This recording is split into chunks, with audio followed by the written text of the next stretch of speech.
کیا آپ جانتے ہیں کہ عبداللہ کا مطلب کیا ہے اور کیا یہ نام رکھنا اسلام میں جائز ہے یا نہیں؟ آئیے جانتے ہیں۔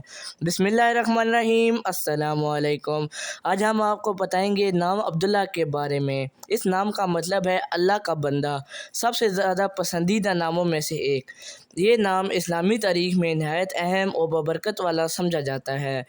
علماء کے مطابق یہ نام رکھنا صرف جائز نہیں بلکہ باعث سعادت ہے۔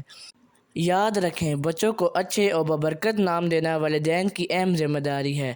اگر آپ بھی چاہتے ہیں کہ آپ کے بچوں کے نام دین میں روشنی اور بابرکت کا سبب بنے تو یہ سلسلہ آپ کے لیے ہے۔ مزید ناموں کے معنی اور اسلامی حیثیت جاننے کے لیے ہمارے چینل کو سبسکرائب کریں، ویڈیو کو لائک اور شیئر کریں اور کمنٹ میں اپنا نام لکھیں تاکہ ہم اس پر بھی بات کر سکیں۔